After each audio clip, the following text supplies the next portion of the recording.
Halo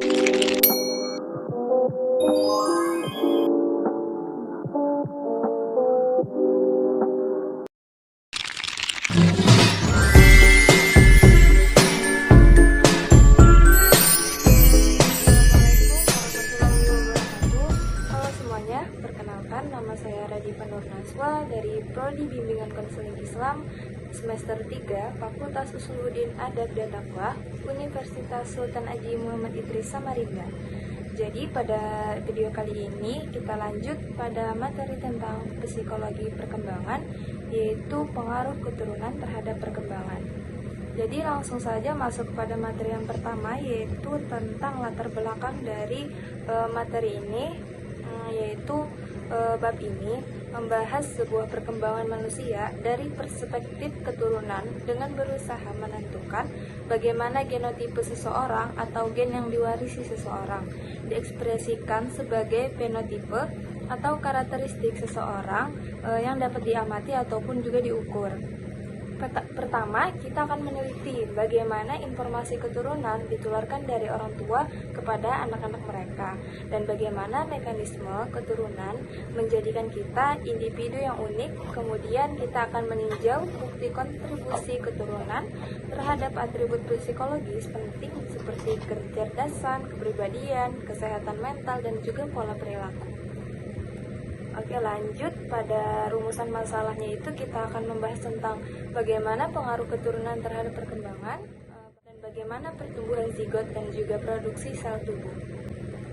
Lanjut pada materi yang pertama, kita membahas tentang penjelasan metode pengaruh keturunan terhadap perkembangan. Keturunan atau faktor genetik memiliki pengaruh yang signifikan terhadap perkembangan anak. Adapun beberapa contoh dari pengaruh faktor genetik pada perkembangan anak itu meliputi: yang pertama, ada warna mata.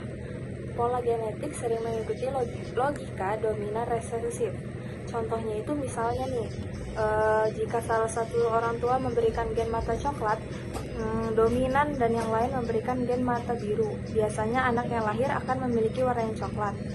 Terus yang kedua, faktor hereditas dalam psikologi perkembangan. Faktor hereditas juga berperan dalam psikologi perkembangan anak. Contohnya itu seperti bentuk tubuh anak yang seringkali merupakan warisan genetiknya. Ada anak yang memiliki tubuh kurus meskipun suka makan, sedangkan anak lain sulit makan namun tubuhnya tetap gemuk.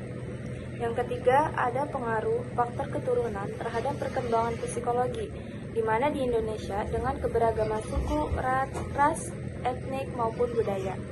Contohnya itu di Indonesia dengan keberagaman sukunya dari ras dan etnik dan juga budaya, faktor keturunan itu mempengaruhi karakteristik individu termasuk dalam psikologi, budaya, kepercayaan, dan nilai-nilai yang diwariskan secara genetik juga memainkan peran penting dalam perkembangan psikologi anak. Kita lanjut pada materi yang kedua tentang prinsip penularan keturunan. Jadi, untuk memahami cara kerja faktor keturunan, kita harus mulai dari pembuahan saat sel telur yang dilepaskan oleh ovariumnya wanita dan dalam perjalanan menuju rahim melalui tuba Fallopi dibuahi oleh sperma pria.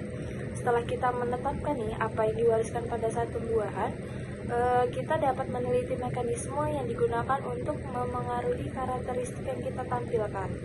Materi genetik perkembangan yang pertama itu terjadi setelah pembuahan bersifat protektif. Saat itu sel sperma nembus lapisan sel telur, yang dimana reaksi biokimia mengusir sperma lain, sehingga mencegah mereka mengulangi proses pembuahan. Dalam beberapa jam, sel sperma mulai hancur melepaskan materi genetiknya.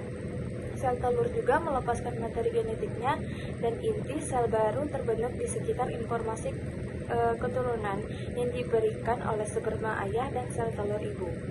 Dari materi ini, sel baru ini yang disebut zigot hanya berukuran 1/20 dari ukuran kepala. Materi ini, sel baru ini yang disebut zigot hanya berukuran 1/20 dari ukuran kepala peniti.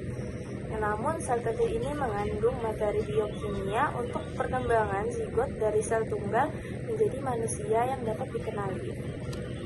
Lanjut pada materi yang terakhir, yaitu tentang pertumbuhan zigot dan sel pertumbuhan. Pertumbuhan zigot dan produksi sel-sel tubuh saat zigot bergerak melalui tuba Fallopi menuju tempat tinggalnya sebelum lahir di rahim. Zigot mulai merefleksi dirinya sendiri melalui proses mitosis.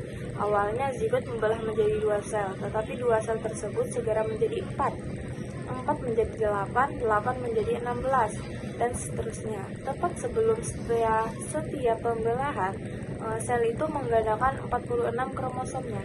Dan duplikat ini bergerak ke arah yang berlawanan. Pembelahan sel kemudian berlanjut menghasilkan 2 sel baru yang masing-masing memiliki 23 pasang kromosom yang identiknya atau totalnya 46. Dengan demikian memiliki materi genetik yang sama dengan sel aslinya.